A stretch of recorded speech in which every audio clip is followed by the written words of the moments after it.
This podcast is brought to you by the School of Advanced Study, University of London.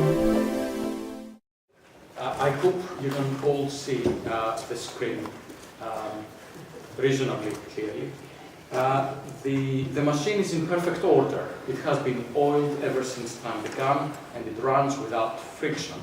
Tragedy is clean, it is restful, it is flawless. In a tragedy, nothing is in doubt, and everyone's destiny is known. That makes for tranquility. These are the remarks of the chorus in Jean Anouilh's theatrical play Antigone, written in 1942. Terry Eagleton quotes them at the beginning of his chapter on freedom, fate, and justice in his book Sweet Violence as a modern locus classicus of the assumption that tragedy and fate walk hand in hand. Eagleton, as one would expect, goes on to demolish the link between tragedy and fate as an old-fashioned piece of tragic dogma in Anouilh's otherwise boldly revisionist work. There is no discussion of fate in Aristotle's Poetics, Eagleton argues, and it's only its decline as an idea in early Hegel that can justify its belated emergence among modern playwrights.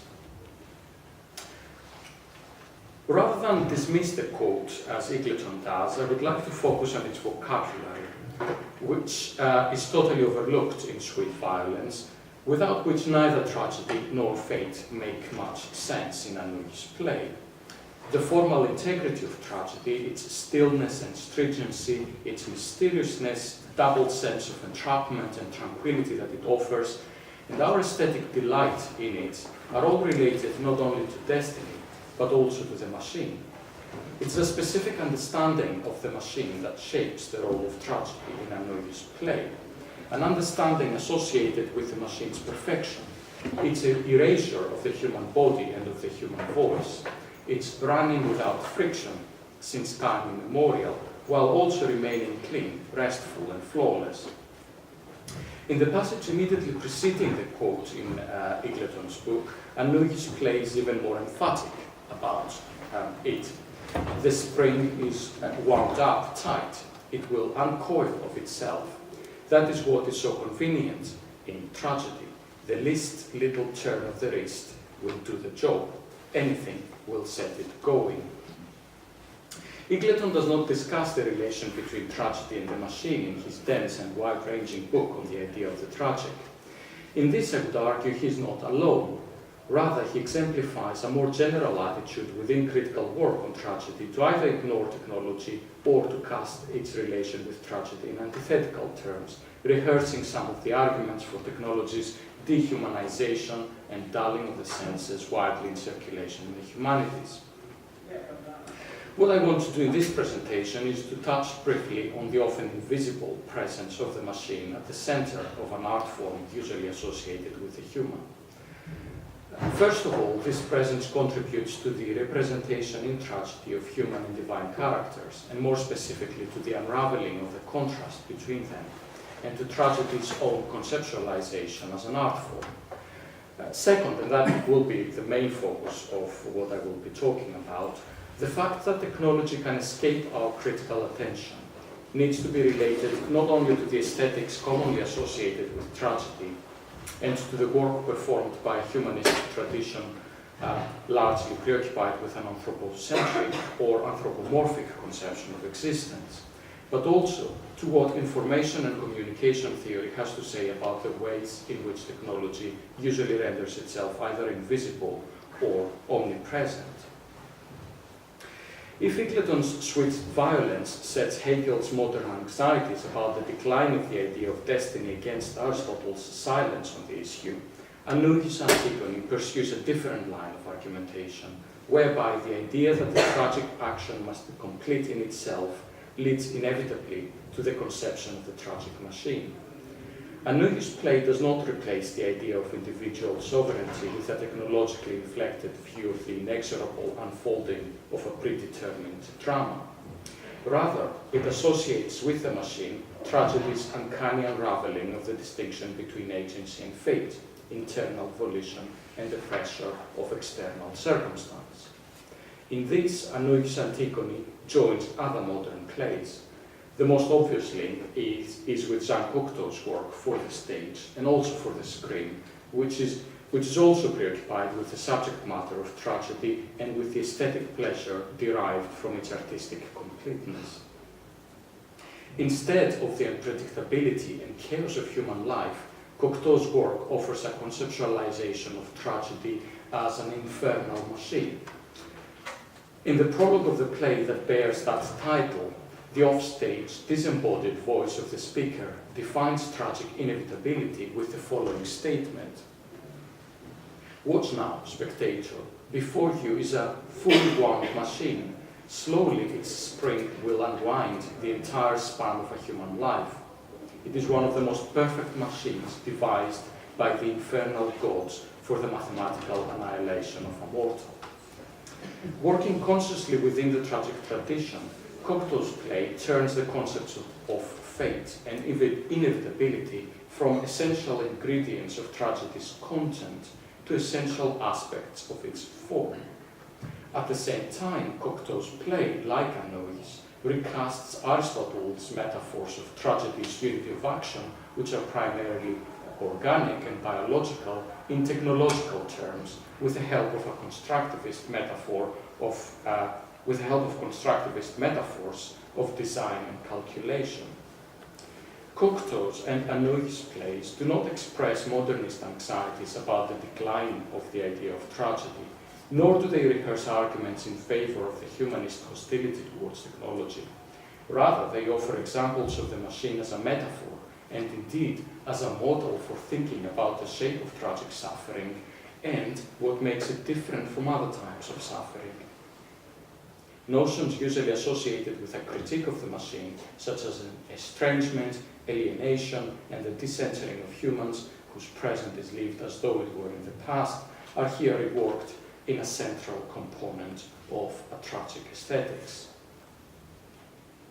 The machine provides models for 20th century theatre and for its preoccupation with tragedy, not only in Cocteau and Andújar, who conceptualize the smoothness and timelessness of tragedy as those of a perfect machine, but also in other theatre dramatists, such as Bertolt Brecht and Heine Müller, who are more interested in conceptualizing the shocks inflicted by tragedy as the shocks inflicted by technological modernity. The idea of theatre as laboratory or as a memory machine, and the problematization of the concept of liveness in theatre performance with its critique of claims for the ontological difference between live performance and mediated forms, are other examples that can be accused for the technological basis of much of modern theatre aesthetics and its interest in Greek tragedy. Similarly to modern theatre, films engaging with Greek tragedy oscillate between these two technologically informed conceptions of tragedy that I have just tried to outline for you. On the one hand, its promises of smoothness as dramatized in Andújar and Cocteau, and on the other hand, its realities of shock as explored by playwrights such as Brecht and Müller. The helicopter is not the only motorized machine employed on the modern stage and screen for representing tragedy's uncanny unraveling of the distinction between agency and fate. Hippolytus is killed in a car accident in Jules Dassin's Phaedra. Medea escapes Corinth by aeroplane in Babis Blaitakis' The Summer of Medea, and by automobile in Arturos Ripstein's Such is Life. But the helicopter is used extensively, both on screen and on stage, and illustrates, I think succinctly, the double attitude towards technology, which shapes and gives structure to modern representations of tragic agency and fate. On the one hand, it stands for the miraculous intervention of the divine, played for laughs near the end of films such as Woody Allen's Mighty Aphrodite. On the other hand, it symbolizes the menacing intrusion into the world of the human characters, of forces beyond their comprehension or control. Consider, for instance, the camera shots from a helicopter in Tony Harrison's film Prometheus, which are identified in the screenplay as Zeus eye shots. Okay, this slide is not working. Helicopter sound effects and their associations with the military at the end of the film Antigone by Jean-Marie Straub and Daniel Huyen, or for that matter in numerous stage productions, from Katie Mitchell's Iphigenia Tollis to Seamus Heaney's The Burial at Thebes. Such reworkings of tragedy have revisited the associations of the god from the machine with the effects of disruption, distraction and shock.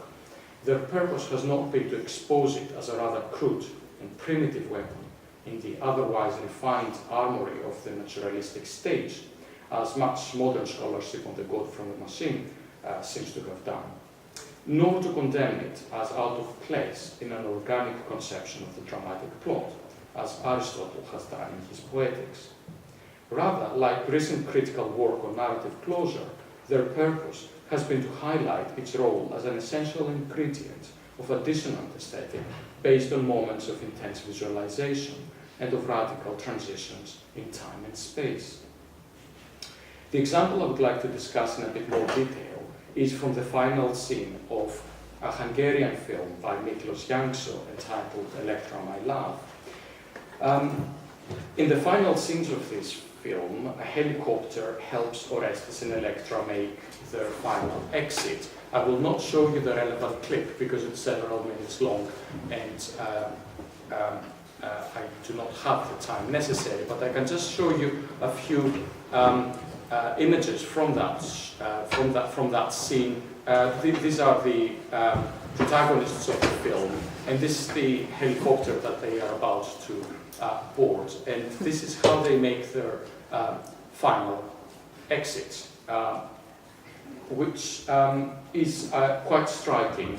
The film draws, if I can start from that, the film draws on all three tragedians, appending, one could say, an ending to Sophocles' Elektra, while also transforming Euripides' experimentation with the god from the machine in this myth to a platform for the escape of the mortal protagonists. The effect, as has been argued, is to explode the film's narrative trajectory, violently pulling the audience out of what was a gentle downswing towards an altogether different cinematic closure. The helicopter's unexpected and unexplained descent from the sky to pick up Orestes and Elektra marks not only a sudden narrative turn, but also a change of time register and the breaking of the film's aesthetic distance. If up to this point the film was set in a distinctively non-technological environment of Hungarian plains and peasants on horseback, the helicopter acts as a catalyst for the transition from that undefined mythological past to the technological present of the film's audience. The helicopter also makes possible an ideological shift, as the voiceover identifies it not as a divine instrument, but as the firebird of revolution, which must die each day to be reborn even more wondrous the day after. Positioned then between what happens to the characters of Elektra and Orestes and how it relates to the firebird of revolution, between the implausibility and arbitrariness of the tragic plot and stagecraft, and the leaps of faith and imagination required by the utopias of Marxist politics, the helicopter becomes effectively invisible.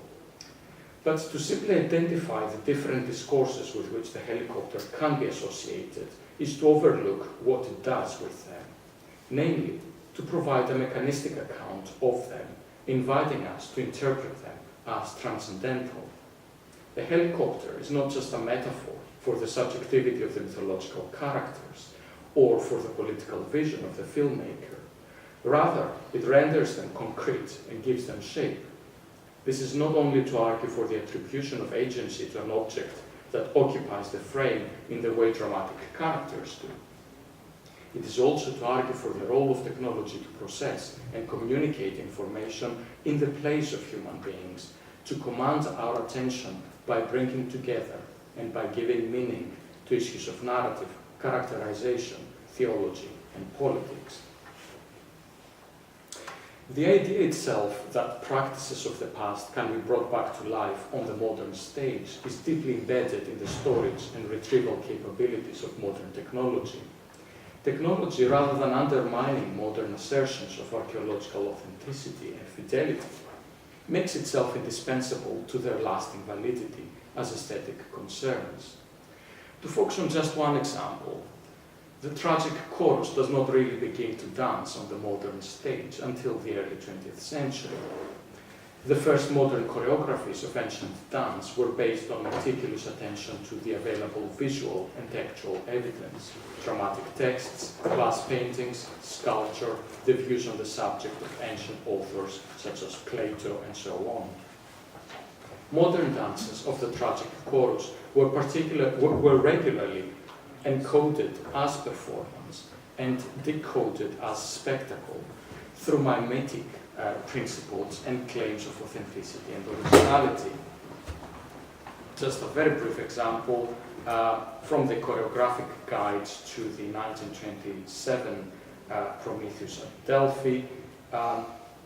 The phrase at the beginning of the first stasimon of the Prometheus is rendered with a sequence of movements which involves the placing of the hands of the chorus on their head, cheeks, eyes, and heart. So very clearly an attempt to reproduce visually the words of the song. And yet the difficulty of escaping from notions of ancient iconography as evidence for performance and of modern choreographies as faithful reconstructions of linear sequences of classical poses is deeply rooted in modes of perception associated with modern technologies of vision. They are based on a division of the seat of sensation in the brain into separate realms of sight and sound, on the perception of time and movement as infinitely divisible and measurable, and on the grasping of the process of becoming in quantitative terms. In other words, the emergence of dancing choruses on the theatrical stage at the beginning of the 20th century is closely bound up with the belief in the ability of cinema and photography to remain neutral, capturing and containing present and past realities independently from a perceiving subject. Hence, the claim by the brother of Isadora Duncan, Raymond Duncan, in 1914, without any sense of contradiction, irony, or surprise, of a cinematic vision of ancient Greece in movement, the vision of movement of all those vases synthesized in a single grand cinematographic movement. But also the irony of Kostas Karyotakis' claim that the presence of cameras and film crews at the Delphic Festival of 1927 gave a spatial, most picturesque tone to Prometheus' pain. The inability of modern representations of Greek tragedy to distance themselves from the technological discourses and practices they often contest, and to separate themselves artificially from the culture of which they are a part, is evident throughout the history of cinema. Almost a whole century after the promises and the shocks of the new of photographic and cinematic reproduction, new technologies of visual and biological reproduction offer another point of convergence of film and Greek tragedy. At a climactic moment halfway through Michael Winterbottom's science fiction film Code 46, the male protagonist inquires about the genetic makeup of the woman he has fallen in love with, and whose pregnancy has been terminated forcibly by an all-controlling system called, guess what, the Sphinx. So his dialogue with the person that he makes the inquiry about the genetic makeup of the woman he has fallen in love with, which is in this scene, goes as follows. At least I will underline the bits that I will read out. 100% match, genetically identical, he's told in a matter-of-fact way by the person that runs the relevant search. So he asks in disbelief, she's identical to my mother. And the response to that is diet, climate, environment, chance, surgery, the stars, God. We aren't prisoners of our genes. The film is set in a world where human cloning is not merely a possibility, but a technologically enabled reality.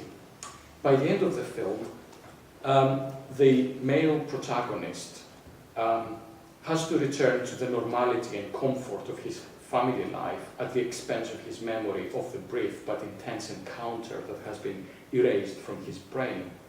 The female protagonist, on the other hand, has her memory kept intact, but she's thrown outside the modern world of the Sphinx, punished by exile into an inhospitable third world desert. The severity of their punishment is not the same, but they are both condemned to a death-like existence, one of them oblivious to everything that he has experienced and felt, trapped inside the all-controlling world of modernity, the other left to wander in the harsh desert of her memories. Do the film's protagonists share the genetic makeup of Sophocles' Oedipus and Jocasta? Does Winterbottom's narrative have the genes of Sophocles' Oedipus the King? He speaks extensively about the relation of his film to Oedipus the King in interviews, so I think it's valid to ask such questions. To conceptualize adaptation in this way is not only to collapse the difference between biological and technological metaphors of imitation, but also to attest to the persistence of questions about the power of ghost characters and ghost narratives, from the absent mother of the film's male protagonist to Sophocles' play itself to confer authentication. The film seems to suggest that as far as film adaptation is concerned, even when a narrative and its characters can be duplicated, a genetically identical match will result in something rather different. But even as we are reassured that we aren't prisoners of our genes, and the film's narrative thoroughly departs from Sophocles' play and characters, the irresistible attraction that the two protagonists feel for each other and the power with which the Sphinx separates them suggests that some powerful forces remain active in adaptation and refuse simplistic polarities.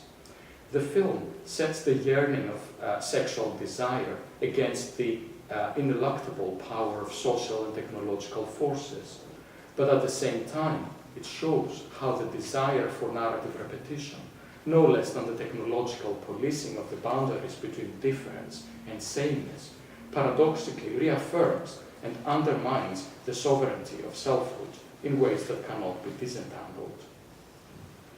So to conclude, rather than reading technology as something socially produced or subjectively meaningful, whose function and authority raise ethical issues, and rather than telling its history as a narrative of emancipation or, in apocalyptic terms, technology needs to be acknowledged and analyzed as a major player in making possible both the social and meaning. Arguably, it's not only the tragic chorus that was transformed at the point when new media, based on vision and sound, offered radical new possibilities for information storage, transfer, and retrieval. The so-called revival itself of Greek tragedy on the modern stage in the second half of the 19th century could not have taken place as a cultural phenomenon without the emergence around the same time of the various technologies of vision and sound that challenged the privileged position of writing.